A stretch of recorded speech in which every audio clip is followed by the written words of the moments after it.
সুপ্রিয় শিক্ষার্থীবৃন্দ, সবাইকে একটা প্রীতি শুভেচ্ছা জানিয়ে শুরু করছি আজকের অনলাইন ক্লাস। কাছে এবং দূরে যে যেখানে বসে এই মুহূর্তে আমার ভিডিওটি অন করছেন প্রত্যেকে জানাচ্ছি আন্তরিকভাবে প্রীতি শুভেচ্ছা অভিনন্দন এবং সেই সাথে জানাচ্ছি অশেষ কৃতজ্ঞতা। আমাদের আজকের আলোচ্য বিষয় হচ্ছে বেগম রোকেয়া সাখাওয়াত হোসেনের অর্ধাঙ্গী প্রবন্ধটি। আমরা এই অর্ধাঙ্গী প্রবন্ধটির A to Z আমাদের আজকের ক্লাসে আলোচনা করার চেষ্টা করব। প্লাস পাশাপাশি বেগম রোকেয়া আপনারা জানেন যে আপনারা যারা বিসিএস পরীক্ষায় অংশগ্রহণ করতে যাচ্ছেন কিংবা পিএসসির ক্যাডার নন ক্যাডার যে কোনোটাই হোক কিংবা ব্যাংক, আপনারা জানেন যে সে পিএসসির লিস্টেড একজন লেখক, সুতরাং বিভিন্ন প্রতিযোগিতামূলক পরীক্ষায় তার সম্পর্কে কিন্তু প্রশ্নটা আসে। সুতরাং এই ক্লাসটি কেবল একাদশ কিংবা দ্বাদশ শ্রেণীর শিক্ষার্থীদের জন্য নয়, এই ক্লাসটি আপনারা যারা বিভিন্ন প্রতিযোগিতামূলক পরীক্ষা অংশগ্রহণ করতে যাচ্ছেন তাদের জন্য কিন্তু এই ক্লাসটি সুফল বয়ে নিয়ে আসবে। তো আমি বরাবরই যেটা বলে থাকি, আপনারা যখনই আমার ক্লাসটি উপভোগ করবেন একটু খাতা এবং কলম সাথে নিয়ে উপভোগ করবেন, কারণ এই ক্লাসটিতে রিলেটেড অনেক তথ্যপাত্য উপস্থাপন করা হবে যেগুলো আপনার জীবনের বাঁকে বাঁকে কাজে লাগবে। পরীক্ষার পাশাপাশি পরীক্ষা তো লাগবেই, জীবনের বাঁকে বাঁকে এগুলো আপনার কাজে লাগবে। তো আমরা ধরে ধরে পুরো পার্টটি, লেখক পরিচিতি থেকে শুরু করে পুরো পার্টটি আমরা ধরে ধরে বিশ্লেষণ করার চেষ্টা করবো। একটু ধৈর্য ধরে আপনারা এগুলো নোট আকারে আপনারা লিখে নেবেন। তো আশা করছি সাথে থাকবেন যতক্ষণ আমাদের ক্লাসটি শেষ হচ্ছে।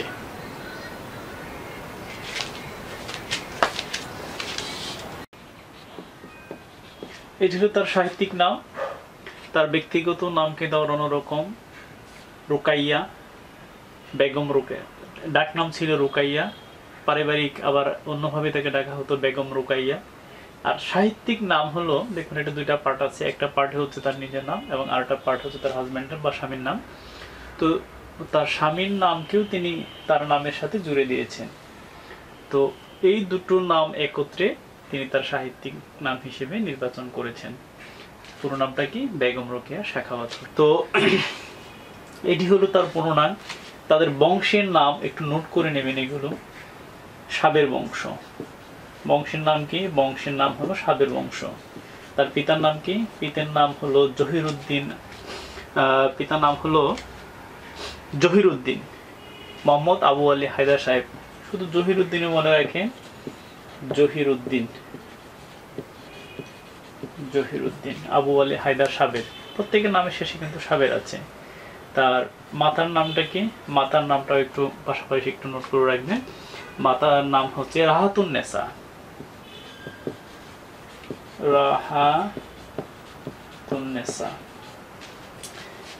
মনে রাখুন, মাতার নামটা হচ্ছে রাহাতুন্নেসা সাবেরা চৌধুরানী। আচ্ছা, তো যাই হোক, তো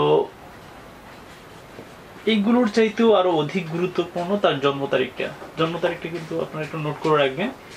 গুরুত্বপূর্ণ হলো, এর চাইতেও গুরুত্বপূর্ণ তথ্য হলো 9 ডিসেম্বর 1980 খ্রিস্টাব্দে তার জন্ম এবং 9 ডিসেম্বর 1932 খ্রিস্টাব্দে তিনি মৃত্যুবরণ করেন। কত? 9 ডিসেম্বর, ঠিক একই তারিখে তার জন্ম এবং একই তারিখে, মনে রাখবেন এটা, একই তারিখে জন্ম এবং একই তারিখে মৃত্যু। কোথায় জন্মস্থানটা? কোথায় জন্মস্থানটা? হচ্ছে রংপুরে। মনে রাখুন এটা, রংপুরে। রংপুরের কোথায়? রংপুরের মিঠাপুকুর উপজেলা। উপজেলার নাম হলো মিঠাপুকুর। পুকুরটা কিন্তু তিতা না, মিঠা, ঠিক আছে? মিঠাপুকুর উপজেলার পায়রা বন্ধ গ্রাম। গ্রামের নামটা হচ্ছে পায়রা বন্ধ গ্রাম। পায়রা বন্ধ গ্রাম। এগুলো হলো তার সম্পর্কে মোটামুটি বেসিক তথ্যপাত্য। তো আপনারা জানেন যে তার বেশ কিছু বিখ্যাত গ্রন্থ রয়েছে, এগুলো নোট করে নেবেন। সেই গ্রন্থগুলো এখন আমি আপনাদের একটু নোট করে দেব। এগুলো আপনাদের জ্ঞানমূলক হিসেবে বিভিন্ন প্রতিযোগিতামূলক পরীক্ষা এগুলো আসতে পারে, একটু নোট করে নেব। এর মধ্যে একটি হচ্ছে সুলতানার স্বপ্ন। সুলতানার স্বপ্ন, এগুলো হচ্ছে সবগুলি প্রবন্ধ গ্রন্থের বই, সুলতানার স্বপ্ন। এবং এটি প্রথম প্রকাশিত হয় 1905 সালে, একটু মনে রাখবেন, প্রথম প্রকাশিত হয়। আর কোন বইটি তার সবচেয়ে সারা জাগানো? আর একটু বইয়ের নাম হচ্ছে অবরোধবাসিনী। বাসিনী, অবরোধ বাসিনী। এই বইটি কত সালে প্রকাশিত হয়েছিল? এই বইটি প্রকাশিত হয়েছিল 1931 সালে। 1931 সালে। তো এছাড়াও কিন্তু আরো কিন্তু তার উল্লেখযোগ্য কিন্তু গ্রন্থ রয়েছে, যে গ্রন্থগুলো আমরা যখনই তার সম্পর্কে পড়ব তখন কিন্তু এগুলো একটু ফুটনোট করে আপনি নিতে পারেন, তার সম্পর্কে বেসিক তথ্যপত্র। মতিচুর, মতিচুর, মতিচুর এটা দীর্ঘ করতে দিলে মনে হয় ভালো হয়, মূল বইতে এটা দীর্ঘ করে আছে মতিচুর। তারপরে আরেকটি গ্রন্থের নাম হলো পদ্মরাগ, পদ্মরাগ। এছাড়া আরো তার বিভিন্ন কবিতা বাই রয়েছে, তবে এইগুলো হলো স্পেশালি তার উল্লেখযোগ্য। এটি প্রথমবার লিখেছিলেন 1904 খ্রিস্টাব্দে, বাট এটা পরবর্তীতে পাবলিশ হয়েছে কিন্তু আরো অনেক পরে, 1922 সালে এটি প্রকাশিত হয়েছিল, 1922-এ। আর পদ্মরাগ এটি প্রকাশিত হয়েছিল 1924 সালে, বা 1924 খ্রিস্টাব্দে এটি কিন্তু প্রকাশিত হয়েছিল। তার একটি শিক্ষা প্রতিষ্ঠান রয়েছে, আপনারা জানেন, বেগম রোকেয়া, বেগম রোকেয়ার নামে, অর্থাৎ সাখাওয়াত মেমোরিয়াল স্কুল। কি বলছি আমি? Sakhawat Memorial, Memorial school, Sakhawat Memorial school. এই স্কুল কিন্তু 5 জন শিক্ষার্থী নিয়ে শুরু করেছিল, আপনারা জানেন। পরবর্তী এটি কিন্তু ইতিহাসের মতো। তো বাংলাদেশে যেটা করা হয়ে থাকে, আমরা যেটা বলেছি 9 ডিসেম্বর কিন্তু তার জন্ম। আপনাদের কিন্তু আগে বলেছি 9 ডিসেম্বর, 9 ডিসেম্বর। এটি কিন্তু নানা কারণে গুরুত্বপূর্ণ। 9 ডিসেম্বর তার এই জন্ম তারিখ এবং মৃত্যু কিন্তু 9 ডিসেম্বর। বাংলাদেশে বেগম রোকেয়ার এই জন্ম দিবস এবং মৃত্যু দিবস তার নাম অনুসারে কিন্তু পরবর্তীতে আমরা দেখি যে 2009 সালে, কত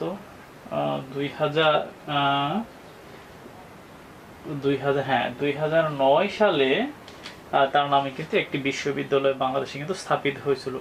আপনারা জানেন সেই বিশ্ববিদ্যালয়ের নাম হচ্ছে বেগম রোকেয়া বিশ্ববিদ্যালয়, এবং এটি কিন্তু রংপুরে স্থাপিত এখনো আছে, রংপুর বেগম রোকেয়া বিশ্ববিদ্যালয়। তো এগুলো একটু মনে রাখবেন, তার জন্ম, তার মৃত্যু, তার উপজেলার নাম। এছাড়া তার বিখ্যাত গ্রন্থ কোনগুলো, তার নিজের প্রতিষ্ঠিত প্রবন্ধ কোনটা, এগুলো কিন্তু একটু মনে রাখবেন। এবং তার নামে কিন্তু এখন একটি পদক আছে, এটার পদকটার নাম হলো রোকেয়া পদক, বেগম রোকেয়া পদক, একটু মনে রাখবেন, বেগম রোকেয়া পদক, বেগম রোকেয়া পদক। বিশ্ববিদ্যালয়টার কথা মনে রাখবেন, তার নামে বর্তমানে যে বিশ্ববিদ্যালয়টা তৈরি হয়েছে, এবং এই বিশ্ববিদ্যালয়টা হলো কোথায়? এই বিশ্ববিদ্যালয়টা হলো রংপুরে।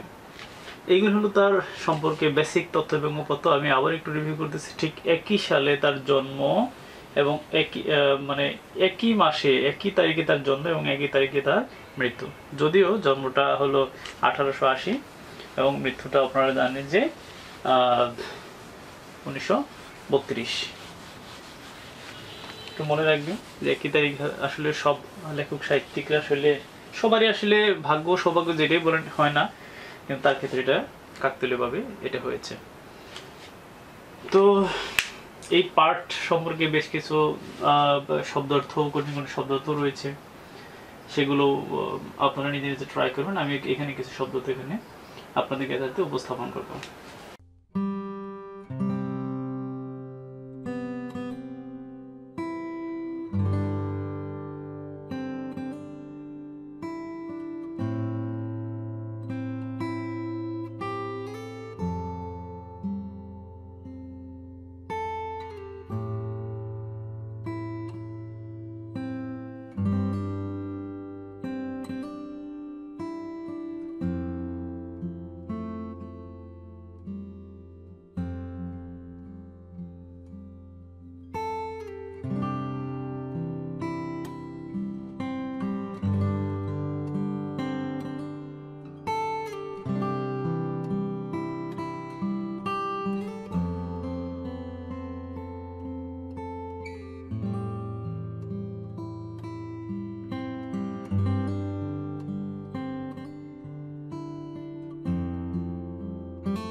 সেই ইরানকে বলা হতো পারস্য। সেই পারস্যে যারা বসবাস করত তাদেরকে বলা হতো পার্সিয়ান। হ্যাঁ, তাদের ভাষাটার নাম ছিল পার্সি ভাষা। তো যাই হোক, সেই ইরানে একটা সময় নারীরাও কিন্তু গৃহবন্দী ছিল, নারীরা কিন্তু অবরোধের মধ্যে ছিল। এই নারীরা ছাতা ব্যবহার করতে পারত না, তাদের ছাতা ব্যবহার করার মতো কি ছিল, ফ্রিডম ছিল না। তো পুরুষরা নানাভাবে তখন তারা দেখলেন যে সংসারমুখী যে নারীরা সমাজ থেকে পিছিয়ে পড়ছে, রাষ্ট্রের গুরুত্বপূর্ণ নাগরিক যে অধিকার সেখান থেকে তারা বঞ্চিত হচ্ছে। ক্রমাগতই নিজেদের সন্তানদের লালন পালন করার স্বার্থেও হোক আর অর্থনৈতিক কর্মকাণ্ডের দিক থেকে হোক, নারীদের যদি একটু সামনে ইনভলভ করা যায় তাহলে সমাজের উন্নতিটা খুব ত্বরান্বিত হয়। তো ফার্স্ট স্টেপ হিসেবে তখন সেই পারস্যে, সেই ইরানে যে জিনিসটা হলো সেটা হলো যে প্রথম তাদের যে ট্যাবুটা তারা ভাঙার চেষ্টা করেছে সেটা হলো তারা ইরানি ছাতা। এই নারীরা যখন বাহিরে আসলো, বাহিরে এসে তখন তারা পুরুষদের মতো করে তখন তারা ছাতা ব্যবহার করা শুরু করলো। তো বেগম রোকেয়া বলেছিলেন যে ইরানি নারীরা প্রথম এসেছেন, মানে তো বেগম রোকেয়া বোঝাতে চাইলেন যে নারীরা কেবল ছাতা ধরে বাহিরে আসলেই চলবে না, তাদের মনটাকেও সেইভাবে পুরুষের মতো করে, পুরুষরা যেরকম সমাজের উন্নয়নের জন্য, রাষ্ট্রের উন্নয়নের জন্য তারা যেরকম সমভাবাপন্ন, সেরকম নারীদের মনটাকেও সেরকম বহিরাঙ্গনে পুরুষের মতো করে কি করতে হবে, সুচারুভাবে উন্মুখ থাকতে হবে।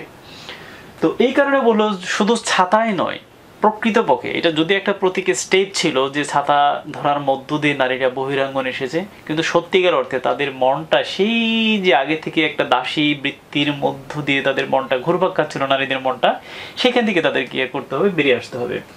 এরপর দ্বিতীয় স্টেপে তিনি দেখাচ্ছেন যে কলম্বাস। আপনারা জানেন যে বিখ্যাত একজন ট্রাভেলার নাম হচ্ছে কলম্বাস। যিনি আমেরিকাকে জয় করেছিলেন, শুধু আমেরিকা না, তিনি আরো 6টি দেশ জয় করেছিলেন। তো ইনি যখন ভারতের জলপথ আসার আবিষ্কারটা করলেন, মানুষ কিন্তু প্রথমে তাকে কিন্তু বাতুল বলতো, পাগল বলতো, উন্মাদ বলতো, যে এই লোক কি করে, খেয়ে দিয়ে কোনো কাজ নাই, নিজে খেয়ে বনের মোষ তাড়াচ্ছে, এগুলো কি কথা, এগুলো গেলে এই পথে গেলে সে কখনো ফিরে আসতে পারবে? ফিরে আসতে পারবে না। তো বেগম রোকেয়া বোঝাতে যাচ্ছেন যে এই কলম্বার যখন প্রথম শুরু করেছিলেন এলাকার সমাজের মানুষ তখন তাকে কি বলতো, পাগল বলতো। তো সেম ভাবে নারীরা যখন কোনো কাজ যখন তাদের অধিকারের কথা বলে সামনে আসতে চায়, তখন অনেকেই তাকে কলম্বাসের মতো কি করতে চায়, তখন তাকে বাতল বা উপহাস করে। কিন্তু এখানে থেমে থাকা চলবে না। আমাদের মনে রাখতে হবে যে আমাদের সমাজ নানাভাবে নানা সংস্কারের মধ্য দিয়ে এই পর্যায়ে এসেছে। সুতরাং সেই সংস্কারগুলো কি করতে হবে, সেই কোন সংস্কারগুলো আমাদের মধ্য থেকে দূরীভূত করতে হবে, এবং সবার আগে জাগতে হবে আমাদের। ওই যে নজরুল বলেছে, আমরা যদি না জাগি মা কেমনে সকাল হবে, অর্থাৎ আমাদের নারীদেরকে প্রথম কি করতে হবে, জাগতে হবে। এই কথাটা তিনি বোঝানোর চেষ্টা করেছেন। এরপর তিনি আপনার রেফারেন্স হিসেবে নিয়ে আসছেন কালী এবং শীতলা। হিন্দু ধর্মাবলম্বী যারা আছে তারা আপনারা জানেন যে কালী দেবীর পূজা অর্চনা করা হয়ে থাকে, শীতলা দেবীর পূজা অর্চনা করা হয়ে থাকে। অর্থাৎ হিন্দুদের যত দেব এবং দেবী রয়েছে, এই দেব দেবীদের মধ্যে খুব বেশি পরিমাণ যে দেবী আছে বিষয়টা এরকম নয়। তিনি বলেছেন যারা দেবী হিসেবে অধিষ্ঠিত আছেন, মানে নারী দেবী হিসেবে, মানে তারা আসলে সত্যিকার অর্থে তাদের এই পূজাটা কে পাচ্ছে, কালী। আসলে কি আমরা যে নারীকে আমরা প্রতিনিধিত্বকারী হিসেবে দেখতে চাই, কালী এবং শীতলা কি সেগুলো প্রতিনিধিত্ব করে? যেভাবে আমরা কৃষ্ণকে দেখি, যেভাবে অন্যান্য দেবতাদের দেখি, সেরকম কি তারা প্রতিনিধিত্ব করতে পারছে? আসলে কি সেই সম্মানের জায়গাটা তারা পাচ্ছে? তিনি প্রশ্ন রেখেছেন। তো পরের অপশনে তিনি আরেকটু ডিটেলস বলার চেষ্টা করেন, সেটা হচ্ছে রাম এবং সীতা। আপনারা জানেন যে পৃথিবীতে 4টি অথেন্টিক মহাকাব্য রয়েছে। কি কি অথেন্টিক মহাকাব্য? Iliad, Odyssey, Ramayana, Mahabharata. 4টি অথেন্টিক বা পৌরাণিক মহাকাব্য বলা হয়ে থাকে। তো হিন্দু ধর্মাবলম্বী যারা আছে তারা রামায়ণ এবং মহাভারতকে তাদের পৌরাণিক উপাখ্যান হিসেবে দেখেন, আর যারা এই ধর্মাবলম্বী নয় তারা এগুলাকে মহাকাব্য হিসেবে দেখেন। তো আমি বলেছি 4টি অথেন্টিক পৌরাণিক মহাকাব্য। তো এই রামায়ণের মধ্যে আপনারা জানেন যে মূল ক্যারেক্টার যার মাধ্যমে আবর্তিত হয়েছে সে হচ্ছে রাম এবং সীতা। তো লেখক এখানে বোঝাতে চাচ্ছেন যে যখন সীতাকে নিয়ে পুরো রাজ্যে নানা কথা হচ্ছে, চড়াও হচ্ছে যে সীতার সতীত্ব নিয়ে একটা প্রশ্ন উঠেছে, তখন তাকে কি করতে হবে, এটার পরীক্ষা দিতে হবে। তো খেয়াল করে দেখুন, তখন কিন্তু রাম কি ছিল, নিশ্চুপ ছিল। লেখক বোঝাতে চাইলেন যেখানে যে যখন নারীর কোনো বিপদ হয়, সত্যিকার অর্থে এটা কিন্তু প্রথম জানবে, অর্থাৎ একজন স্ত্রী যখন সে সৎ না অসৎ এটা প্রথম কিন্তু তার স্বামী এটা ভালো বুঝতে পারবে, অর্থাৎ তার নিজের ঘরের পুরুষ তার সঙ্গী প্রথম এটা বুঝতে পারবে। তো তিনি বলেছেন যে একা নারী সবকিছু হয়তো জয় করতে পারে না যদি না তাকে সাপোর্ট করে তার পুরুষটি। তো সীতার সেই অগ্নি পরীক্ষা থেকে শুরু করে সকল ধরনের পরীক্ষায় কিন্তু তাকে একা এই প্রতিকূলতার মধ্য দিয়ে যেতে হয়েছিল, এবং সেখানে কিন্তু কি করেছে, রাম কিন্তু সেখানে নীরব ছিল।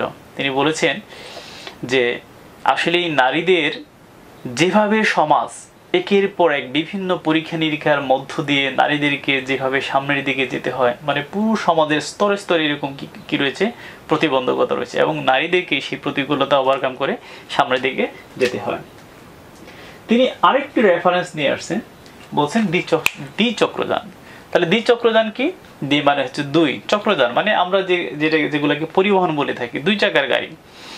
ধরুন আপনি 4 চাকার গাড়ি কিংবা 8 চাকার গাড়ি, সামনে হলো 4, পিছনে হলো 4। ধরুন সামনের চাকা যদি ছোট হয়, পিছনের চাকা যদি বড় হয়, অথবা সামনের চাকা যদি খুব বড় হয়, পিছনের চাকা যদি ছোট হয়, তাহলে গাড়ির যে গতিশীলতা সেটা কিন্তু খুব স্পিড পাবে না, সম্পূর্ণ গতি পাবে না। ঠিক সংসারটা হচ্ছে লেখকের মতো এরকম, যে পুরুষের যদি ধরুন প্রবল ক্ষমতা এরকম থাকে বড় চাকা, এবং স্ত্রী যদি খুবই কম পাওয়ার থাকে, হ্যাঁ, তার যদি অধিকার একেবারেই ক্ষীণ থাকে, তাহলে হবে স্ত্রীর ধরুন এই সংসারটা হলো একটা পরিবহন, ধরুন একটা বাসের মতো। তাহলে সামনের চাকাটা খুব বড় ট্র্যাক্টরের মতো হয়ে গেল, আর পিছনেরটা কি হয়ে গেল, ছোট গাড়ির চাকার মতো হয়ে গেল। তাহলে কিন্তু এই গাড়ি খুব গতি পাবে না, খুব স্পিডে যেতে পারবে না। হ্যাঁ, হয়তো সাউন্ড ভেরি করবে, বাট খুব স্পিড হবে না। তাহলে খুব স্পিড পেতে গেলে কি করতে হবে, উভয় চাকাগুলোকে সমান এবং সমান্তরাল করতে হবে। তো তিনি বোঝাতে চাইলেন যে একটা সংসার ধর্মে, গাড়ির মতো করে একটা সংসার ধর্মে নারী এবং পুরুষকে সমানভাবে প্রতিনিধিত্ব করতে হবে এবং তার তার জায়গাগুলো, নারীর জায়গাগুলো নারীকে ভালো করে বুঝিয়ে দিতে হবে এবং নারীকে এক্ষেত্রে নিজেই ভূমিকা নিতে হবে তার কোন জায়গা আছে। তারপর জানেন বিশ্ববিখ্যাত নেপোলিয়ন কিন্তু বলেছিলেন, দার্শনিক কি বলেছিলেন, যে তোমরা আমাকে একটি শিক্ষিত মা দাও, আমি তোমাদের একটি শিক্ষিত জাতি দেব। বিষয়টা কিন্তু এমনি এমনিতে তিনি বলেন নাই, এটা কিন্তু নানান ব্যাখ্যা রয়েছে। কারণ আমরা পুরুষরা সত্যিকার অর্থেই আমাদের সন্তানদিগকে যত না বেশি আমরা সময় দিই, তার চেয়ে কিন্তু বেশি পরিমাণ সময় দেয় আমাদের নারীরা। আমরাও ছোটবেলাতে যখন বড় হয়েছি আমাদের বাবাদের সান্নিধ্য আমরা খুব কম পেয়েছি, আমরা বেশি পেয়েছি মায়ের সান্নিধ্য। এটা কিন্তু অপ্রিয় সত্য কথা। তো এই কারণে তিনি বলেছেন যে সংসার ধর্মীয় উভয়ের ভূমিকায় আমাদের সমান থাকতে হবে এবং যার যার জায়গা থেকে কৌশলী ভূমিকা রাখতে হবে এবং ন্যায্য ভূমিকাটা রাখতে হবে। আমরা সমান অধিকার নাই বা বললো, আমরা বলবো ন্যায্য অধিকার, হ্যাঁ, ন্যায় ভিত্তিক যে অধিকার। তো ন্যায় আর সমান অধিকারের মধ্যে পার্থক্য আছে। ধরুন কোনো খাবার, ধরুন 2 প্লেট খাবার আছে, একজন হলো বড় আর একজন হলো ছোট, ধরুন 6 বছরের বাচ্চা। 2 প্লেট খাবার দুজনের জন্য কি সমান হবে? এই 2 বয়সের মানুষকে সমান খেতে খেতে পারবে না। তাহলে আপনি চাইলেন সমান অধিকার মানে হচ্ছে প্রত্যেকে, ছোট হোক বড় হোক, দুইজন সমান খাবে। আর ন্যায় বা ইনসাফ হলো যার যার বয়স অনুযায়ী, যার যার সেকশন অনুযায়ী সে তার ইনসাফটা পাবে। অর্থাৎ ছোট, তার যতটুকু খাবার প্রয়োজন সে ততটুকু পাবে, আর যে বড় তার বয়স ভেদে সে ততটুকু খাবার পাবে। এটাকে বলে ন্যায় বা ইনসাফ। আমরা যেটাকে বলা হয়ে থাকে জাস্টিস, ঠিক আছে, ন্যায় বিচার যেটাকে বলে থাকি। তারপরে তিনি আরেকটি বিষয় নিয়ে আসছেন, সেটা হচ্ছে দর্পণ। দর্পণটা কি? দর্পণ মানে হচ্ছে আয়না। কি বলছিলাম, আমরা আয়নাতে কিন্তু আমরা আমাদের নিজেদের চেহারা দেখি। যখন আমরা আয়নার সামনে দাঁড়াই তখন কিন্তু আমরা আমাদের খুঁতগুলো আমরা কিন্তু ধরতে পারি। সেম ভাবে সমাজেও যখন সমালোচক থাকে, আমরা যদি সমালোচকদের গলা টিপে ধরি তাহলে কিন্তু আমাদের যে ভুল ত্রুটিগুলো আমরা কিন্তু বুঝতে পারলাম না। একজন লেখক যখন লেখেন, তার যখন লেখাগুলোকে কেউ সমালোচনার মধ্যে নিয়ে আসেন, তখন কিন্তু সত্যিই অর্থে লেখকের কোন কোন জায়গায় ভুল আছে এই সমালোচকরা কিন্তু সেগুলো ধরিয়ে দেন এবং এতে করে লাভটা লেখকের বেশি হয়। সেম যার যার জায়গা থেকে একটা সরকারও যখন পরিচালিত হয়, বিরোধী দল যদি না থাকে তাহলে সরকার তার কোন কোন জায়গায় ভুল হচ্ছে, কোন কোন জায়গায় তার দুর্বলতা, সেটা বুঝতে পারলো না। এই কারণে সমালোচনার দরকার আছে। সমালোচনাও আমাদের একটা পার্সিয়াল বলতে হবে, আমাদের একটা অংশ এটা বলতে হবে। তাহলে তিনি বলছেন যে আমরা আমাদের জায়গাগুলো থেকে, আমরা নিজেদেররা পুরুষরা আমরা আমাদের জায়গাগুলো থেকে আমরা রিয়েলাইজ করতে হবে যে জায়গাগুলো আসলে আমরা তাদেরকে, নারীদেরকে দিচ্ছি না, যেগুলো দিলে আমাদের সমাজ এগিয়ে যায়, আমাদের পরিবার এগিয়ে যাবে, আমাদের সন্তানরা এগিয়ে যাবে। ওই জায়গাগুলোতে যদি আমরা তাদেরকে সামনে ইনভলভ করে দিই, হ্যাঁ, তাহলে কি হবে, পুরো সমাজ এগিয়ে যাবে, রাষ্ট্র এগিয়ে যাবে, পুরো একটা গণজাগরণ তৈরি হবে। মধ্যে কথা, এদের সামনে অগ্রসরের মধ্য দিয়ে আমরা নিজেরাই এগিয়ে যাব। তো এই কথাটা বলতে যাচ্ছে। এরপরে তিনি চমৎকার একটা উদাহরণ নিয়ে আসছেন যে আমাদের সমাজে আসলে কি হয়, কি হচ্ছে আমাদের সমাজে। পুরোটাই তো আমাদের পুরুষতান্ত্রিক সমাজ ব্যবস্থা। তার মানে আমরা যেভাবে আমরা সমাজকে চালাচ্ছি, আমরা যেভাবে আমাদের পরিবারকে চালাচ্ছি, যেভাবে আমরা রাষ্ট্রকে চালাচ্ছি, তিনি বলছেন যে এটার মধ্যে একটা রিয়েলাইজেশন আছে। কেমন রিয়েলাইজেশন আছে? বাস্তবতা হলো সত্যিকার অর্থে তিনি রবীন্দ্রনাথ ঠাকুরের একটা চরিত্র, একজন লেখক সত্তা চরিত্র নিয়ে আসছেন। রবীন্দ্রনাথের নবদম্পতির একটি কবিতার কথা নিয়ে আসছেন। কেমন কবিতা? ধরুন ছোটবেলাতে আপনিও বড় হয়েছেন, আপনার পাশাপাশি আপনার বোনটাও বড় হয়েছে। আপনাকে যখন দেওয়া হলো ফুটবল, আপনাকে যখন দেওয়া হলো ক্রিকেট, আপনাকে ধরুন কঠিন কঠিন খেলার বিভিন্ন উপকরণ আপনাকে দেওয়া হলো, কিন্তু আপনার পাশে আপনার বোনটাকে দেওয়া হলো কি? পুতুল দেওয়া হলো। তো রবি ঠাকুর ওই কথাটাই বলেছেন যে যখন তার পাশেরই তার কোনো ভাই, তার কোনো পুরুষ জগৎ সম্পর্কে চিন্তা ভাবনা করতেছে, তখন তার পাশের যে নারীটা, সে সেলাইয়ের কথা চিন্তা ভাবনা করতেছে, সে বিড়ালের সাথে খেলতেছে, সে পুতুলের সাথে খেলতেছে, অর্থাৎ তার চিন্তার পরিধিটা সংকীর্ণ থেকে সংকীর্ণতর হয়ে যাচ্ছে, যেখানে একজন পুরুষের চিন্তাটা মানে সমৃদ্ধ থেকে সমৃদ্ধতর হচ্ছে। তো তিনি বলেছেন এই জায়গাগুলো থেকে আমাদের আর একটু কি করতে হবে, চিন্তা করতে হবে, আমাদের চিন্তার পরিধিটাকে, আমাদের নারীদের চিন্তার পরিধিটাকে আরো বাড়িয়ে তুলতে হবে। হ্যাঁ, ওই জিনিসগুলো তিনি চিন্তা ভাবনা করেছেন।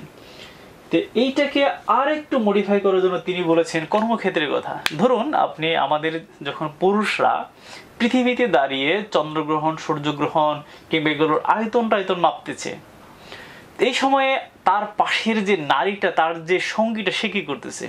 সে তখন ওই যে বালিশের যে কভার আছে, বালিশের কভার সেলাই করতেছে, বালিশের কভারের যে আয়তনটা আছে সে সেগুলো মাপতেছে। তো তিনি একটু কটাক্ষের স্বরে মানে ব্যঙ্গ স্বরে তিনি বলেছেন যে, বলি ওহে পুরুষ, তুমি এত কিছু করতেছো, যেখানে পৃথিবীর গ্রহ কিংবা নক্ষত্রের তুমি দূরত্ব মাপতেছো, সেগুলোর আয়তন মাপতেছো, বলি তোমার পাশের সেই সঙ্গিনীটি কোথায়? সে থাকলে কি তোমার অসুবিধা হতো? সে কি তোমাকে সাহায্য করতে পারতো না? তিনি এইভাবে একজন পুরুষের সাহায্যকারী বা এইভাবে তার পাশের একজন সঙ্গিনী হিসেবে, একজন পার্টনার হিসেবে নারীকে সামনের দিকে নিয়ে যাওয়ার কথা বলেছেন।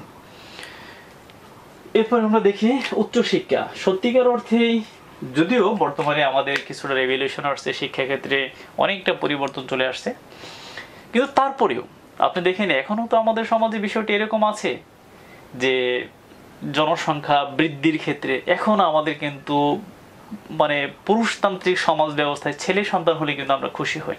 আমরা ধরে নিই যে আমাদের উত্তরাধিকার, সত্যিকার অর্থে উত্তরাধিকার হলো পুরুষ, আমাদের ছেলেরা। এই কারণে আমাদের ছেলে সন্তান হলে ছেলে সন্তানের চাহিদাও বেশি এবং হলে আমরা খুশি হই। এবং এমনও সংসার আছে যে মানে ছেলে না হওয়ার কারণে কোনো জায়গাতে সংসার ভেঙে যাচ্ছে। সুতরাং সেই জায়গাগুলো থেকে কিন্তু আমরা বের হয়ে আসতে পারেন। আর একটা বিষয় হলো যে মেয়েরা কোনোভাবে আমপারা সিপারা, সেই বেগম রোকেয়া সাখাওয়াত হোসেনের কাল থেকে সুফিয়া কামাল তৎকালীন তাদের সময় থেকে আমরা দেখেছি যে মেয়েরা আসলে আমপারা সিপারা, বিশেষ করে মুসলিম নারীরা এইরকম পড়তে পারলে মনে করে তাদের আর পড়াশোনার দরকার নাই। যদি ওই টেবুটা থেকে বর্তমান সমাজ অনেকটা বেরিয়ে এসেছে, নারীরা এখন অনেকটা স্বাবলম্বী হওয়ার পথে আছে, অনেক শিক্ষা বেড়েছে, অর্থাৎ বিশেষ করে নারী শিক্ষার হারটা অনেক বেড়েছে, তারপরে অনেক সীমাবদ্ধতা আছে। কতটুকু বেড়েছে? এই নারীরা বিশেষ করে এসএসসি পাশের পরে অনেক নারী ঝরে যায়, এইচএসসি পাশের পরে তারও মানে 2/3 মতো ঝরে যাচ্ছে।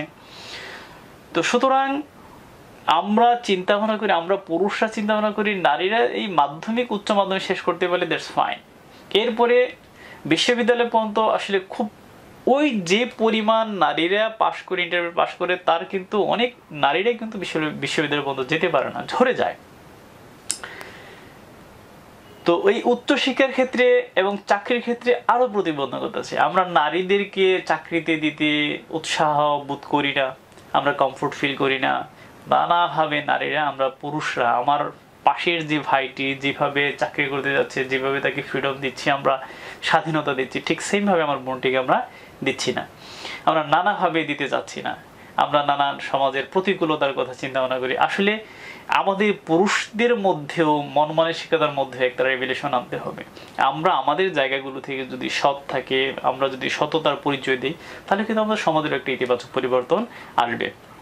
তার মানে আমার পাশের যে নারী সহকর্মী আছে তার প্রতি যদি আমরা মানে সুদৃষ্টি দেই, তার প্রতি যদি আমরা মানে ইনসাফের কথা বলি, ন্যায়ের কথা বলি, হকের কথা বলি, হ্যাঁ ইকুয়ালাইজেশনের কথা বলি, আমরা তার সাথে যদি ভালো ব্যবহার করি, এর মধ্যে দেখবেন এইভাবে এক পুরুষ থেকে আরেক পুরুষ এইভাবে দেখবেন পুরো সমাজে, এরপরে পুরো রাষ্ট্রে একটা ইনসাফে, একটা ন্যায়ের বীজ কিন্তু তৈরি হয়ে যাবে।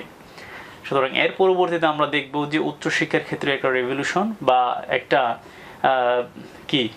কি বলবো আমরা, একটা বৈপ্লবিক পরিবর্তন তখন কিন্তু চলে আসছে। তো তিনি এরপরে রেফারেন্স হিসেবে নিয়ে আসছেন ব্যায়াম। তো আপনারা জানেন যে আসলে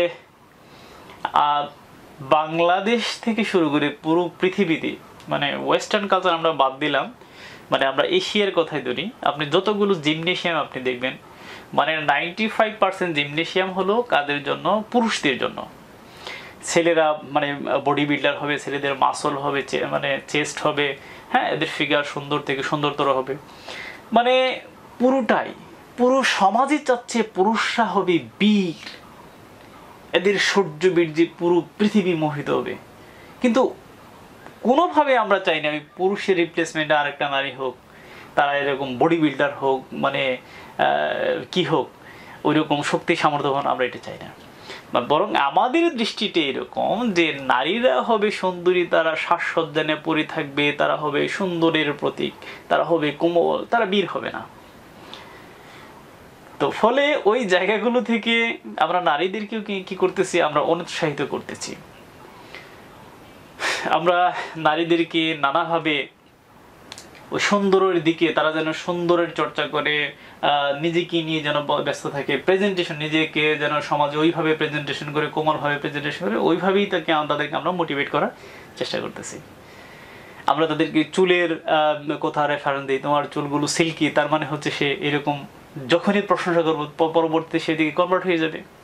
মনে করুন ফেসবুকের যে অ্যালগোরিদমটা, কেমন অ্যালগোরিদম, ধরুন আপনি কোনো জুতা দেখতেছেন, কোনো একটা জুতাতে আপনি ক্লিক করেন, কোনো একটা পেজের ক্লিক করেন, এরপরে দেখবেন যে 5 থেকে 10 সেকেন্ড দেখছেন, এরপরে দেখবেন যে তখন ফেসবুক কর্তৃপক্ষ বুঝে যায় যে উনি এই জুতার প্রতি আকৃষ্ট, তার মানে ওনার জুতার প্রয়োজন। তখন একের পর এক যতগুলো বিজ্ঞাপন আছে তখন তাকে ওগুলো তার সামনে এগুলো ডিসপ্লে করা হয়।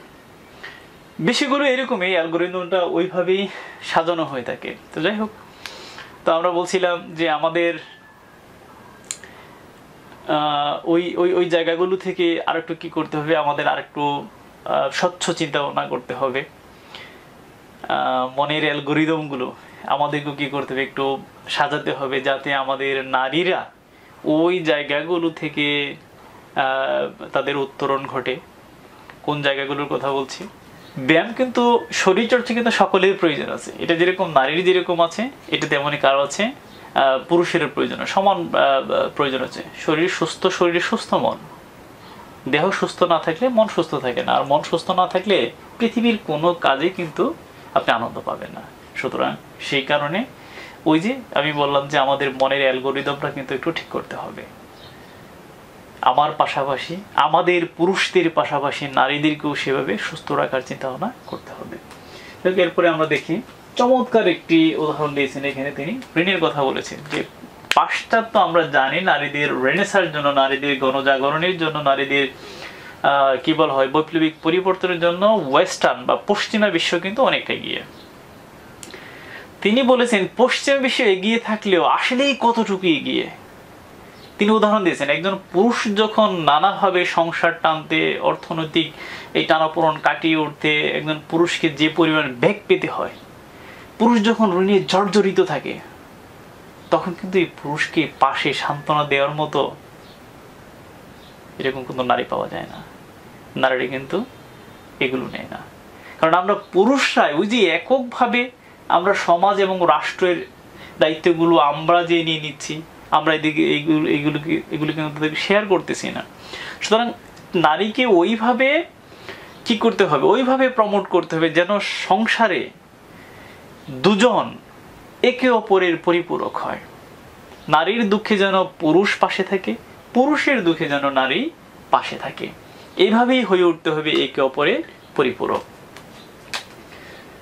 সম্পত্তির ক্ষেত্রে উনি আরেকটু চমৎকার কথা বলেছেন, যারা আসলে এই প্রবন্ধটি পড়েন নাই, হয়তো অনেকে ভুলভাবে ব্যাখ্যা করবেন বেগম রোকেয়া সম্পর্কে। উনি চমৎকারভাবে বলেছেন যে এক এক ধর্মে এক একভাবে বলা হয়েছে, যেভাবেই বলা হোক না কেন, তো নারীরা যে সম্পত্তিটি পায় অর্থাৎ ইসলাম ধর্ম অনুসারে, তো এটাও কিন্তু সত্যিকার অর্থে মানে প্র্যাকটিক্যাল লাইফে, ব্যবহারিক জীবনে এটা কিন্তু আসলে নারীরা খুব কম পায়। আমাদের বোন যারা আছে, আমাদের নারীরা যারা আছে, বিশেষ করে উত্তরাধিকার সূত্রে, আমরা কিন্তু বোনদের সেই সম্পত্তি আমরা দিতে চাই না। নামমাত্র কিছু দাওয়াত টাওয়াত খাইয়ে আমরা কিন্তু তাদেরকে, বা কিছু নগদ টাকা দিয়ে আমরা তাদেরকে বঞ্চিত করে ফেলি। তো সমান অধিকার সেটা তো অন্য বিষয়, সে আলাদা পার্সপেক্টিভ, এটা আলাদা বিষয়। তিনি বলেছেন ওই প্রসঙ্গে গেলামই না, যতটুকু পাওনা সেটাই আমাদের নারীরা পাচ্ছে না, পুরুষরা নানাভাবে তাদেরকে কি করতেছে, সেখান থেকে তাদেরকে ঠকানোর চেষ্টা করতেছে। এরপর তিনি এনেছেন আমাদের দেশীয় শিক্ষা। সেই স্বাধীনতার পর থেকে শুধু আমাদের দেশের শিক্ষা না, শুধু আমাদের দেশের শিক্ষা না, আমাদের দক্ষিণ এশিয়ান শিক্ষা ব্যবস্থা, উত্তর আমেরিকার শিক্ষা ব্যবস্থা, দক্ষিণ আমেরিকার শিক্ষা ব্যবস্থা, ইউরোপিয়ান শিক্ষা ব্যবস্থা, প্রত্যেকটা শিক্ষা ব্যবস্থার মধ্যে কিন্তু একটু চেঞ্জ বা পরিবর্তন আছে। ওয়েস্টার্নের সাথে ইউরোপিয়ান মিলতেছে না, ইউরোপের সাথে ওয়েস্টার্ন, বাট সিমিলারিটি আছে। আবার এই দুইটার সাথে আমাদের এশিয়ার বেশ একটা পার্থক্য রয়েছে। তো এর মধ্যে বিশাল একটা প্রভাব বিস্তার করতেছে আমাদের রিলিজন বা ধর্মগুলো নানাভাবে প্রভাবিত করতেছে। ধর্ম মানে পজিটিভ অর্থে, আমি বলবো পজিটিভ অর্থে। তো সেই শিক্ষা ব্যবস্থাগুলোর মূল যে নির্যাসটা সেটা কিন্তু আমাদের মধ্যে ইনফ্লুয়েন্স করতেছে না। ধরুন আজকে বাংলাদেশের প্রায় 90% মুসলিম অধ্যুষিত দেশ, কিন্তু আমরা কি সত্যিকার অর্থেই, আপনি দেখুন এমন কোনো সেক্টর কি আছে যেগুলো করাপশনের অন্তর্ভুক্ত নয়? এবং এগুলো কারা করতেছে? যারা রিলিজিয়াস তারাই তো করতেছে। তো যাই হোক, এই নৈতিক মূল্যবোধের যদি উন্নয়ন না ঘটে, মানবিক মূল্যবোধের যতক্ষণ পর্যন্ত উন্নতি ঘটবে, যতক্ষণ পর্যন্ত ভুদের উন্মোচন না হবে, নিচের বিবেকের তারা ভেতর দিকে যখন উৎসারিত না হবে, ততক্ষণ পর্যন্ত কিন্তু রেভলিউশন আসবে না। তো এটা আনতে হলে নারীদেরকেও পাশাপাশি কাছে রাখতে হবে, তাহলেই সমাজের উন্নয়নটা দ্রুত ত্বরান্বিত হবে এবং এতে করে রাষ্ট্রের উন্নয়ন ত্বরান্বিত হবে। তিনি আরেকটি উদাহরণ টেনেছেন, সেটা হলো পয়গম্বর, অর্থাৎ যারা ইসলাম ধর্মাবলম্বী অনুসারী রয়েছেন তারা জানেন যে বিশ্বনবী হযরত মুহাম্মদ সাল্লাল্লাহু আলাইহি সাল্লামের কন্যা ফাতেমা, তিনিও কি করতেন, কন্যাদেরকে কিন্তু ভীষণ ভীষণ ভালোবাসতেন। এক্সাম্পল হিসেবে তিনি টেনেছেন ফাতেমার কথা। তো ফাতেমাকে কতটুকু স্নেহ করতেন এটা বিভিন্ন হাদিস শরীফে কিন্তু বর্ণনা রয়েছে, সে ডিটেলসে আমরা গেলাম না, শুধু এইটুকুই বললাম যে আমাদের সমাজে নারীদেরকে, ধরুন এমন একটা সময় ছিল যে ছেলে এবং মেয়ে রয়েছে, ছেলেকে পুরো একটা ডিম খেতে দিল, মেয়েকে অর্ধেকটা ডিম দেওয়া হচ্ছে। তো এইটার কারণে কিন্তু আমাদের সমাজে নতুন একটি কার্টুন সিরিয়ালই কিন্তু চলে আসছিল, মিনা কার্টুন, যাতে নারীদেরকে তার জায়গা থেকে প্রাপ্যটা বুঝিয়ে দেওয়া হয়। এই মেয়েটা যদি হাফ ডিম খায়, ছেলেটা যদি পুরো একটা ডিম খায়, তাহলে তো মেয়েটা পুষ্টির অভাবে পড়তেছে। ফলে এই নারীর গ্রোথ বা এই যে বাড়ন্ত হওয়ার যে পুষ্টিটা, সেটা তো কমে যাচ্ছে।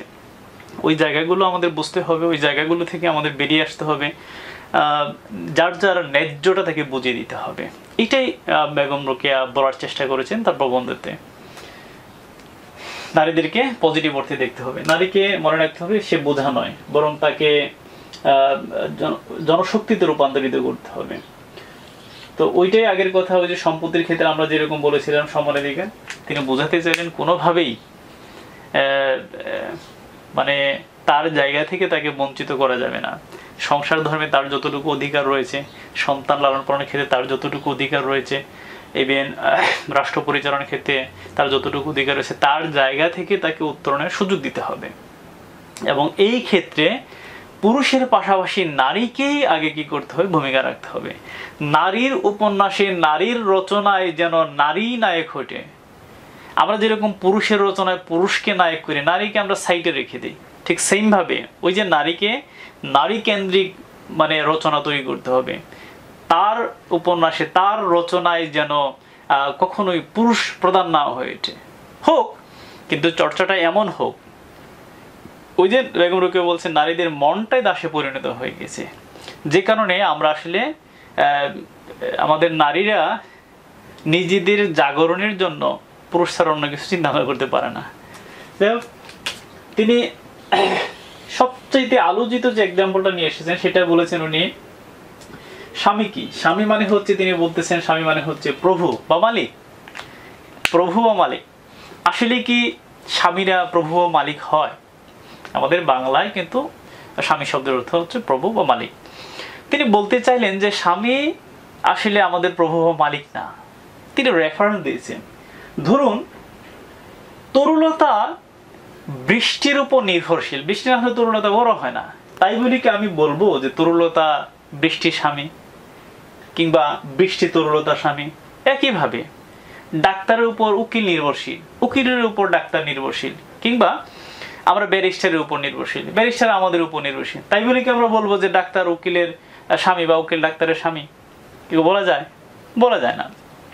তাহলে উনি বলেছেন যে কেউ যদি কারো উপর নির্ভরশীল থাকে, এটা হোক পুরুষ নারীর উপর নির্ভরশীল, নারী অনুরূপভাবে পুরুষের উপর নির্ভরশীল। সুতরাং এক্ষেত্রে কেউ কারো স্বামী বা প্রভু মালিক নয়। তিনি বোঝাতে চাইলেন যে এখানে আমরা বলতে পারি সে হচ্ছে আমার অর্ধাঙ্গ আর সে হচ্ছে অর্ধাঙ্গী, সে এই পরিবারের অর্ধেক আর সে, বিষয়গুলো এরকম। তিনি আরো একটি লাস্ট উদাহরণ নিয়ে এসেছেন যে বৈধব্যের যে বিষয়গুলো, একটা সময় তো এরকম ছিল নারীদের হিন্দু সমাজে, আপনারা জানেন ঊনবিংশ শতাব্দী অষ্টাদশ শতাব্দীর দিকে নারীদের কিন্তু একবার কোনোভাবে তার স্বামী যদি মারা যেত তার কিন্তু নতুন করে বিয়ে শাদী হতো না। ফলে এই জায়গা থেকে কিন্তু একটা রেভলিউশন আনার চেষ্টা করেছেন ঈশ্বরচন্দ্র বিদ্যাসাগর, এবং সতীদাহ প্রথার মধ্যে একটা জঘন্যতম প্রথা কিন্তু ওই সময় প্রচলিত ছিল। হ্যাঁ, রাজা রামমোহন রায় থেকে শুরু করে অনেকেই তখন কিন্তু সক্রিয় ভূমিকা পালন করেছিলেন। দেখ ওই জায়গা থেকে অনেকটা উত্তরণ হয়েছে। এখন কিন্তু বিধবা বিবাহ প্রচলিত আছে, সতীদাহ প্রথার মধ্যে এরকম একটা প্রথা নেই। নানা কারণে মানুষের অ্যাক্সিডেন্ট হতে পারে, কোনোভাবে পুরুষ তার স্ত্রী নানাভাবে অসুখ বিসুখের মধ্যে মারা যেতে পারে, অ্যাক্সিডেন্টে মারা যেতে পারে। সেমভাবে নারীর ক্ষেত্রেও তার পুরুষটা মারা যেতে পারে, এরপর তার বিয়ে শাদী কেন হবে না? কোনো ধর্মে এটার প্রতিবন্ধকতা নেই। কেবলমাত্র আমরা পুরুষরাই, মানে আমাদের এই সমাজের যে আমরা যেরকম ট্যাবুটা তৈরি করেছি, এই ট্যাবুগুলোই নারীকে তার সীমাবদ্ধতার জালে ফেলে দিচ্ছে। তো লেখক বলছে না সর্বসাকুল্যে যে আসলে ওই জায়গাগুলো থেকে আমাদের নিজেদের নারীদেরকে আগে জাগতে হবে এবং পুরুষদেরকে একটু সহযোগিতা করতে হবে, তাহলে প্রকারান্তরে লাভ কিন্তু পুরুষের হচ্ছে, লাভ কিন্তু এই সমাজেরই হচ্ছে, লাভ কিন্তু এই রাষ্ট্রের হচ্ছে মোটা দাগে। তো এইভাবেই কিন্তু পুরো সমাজে, পুরো রাষ্ট্রে এবং পুরো বিশ্বে একটা কিন্তু বৈপ্লবিক পরিবর্তন সাধিত হতে পারে।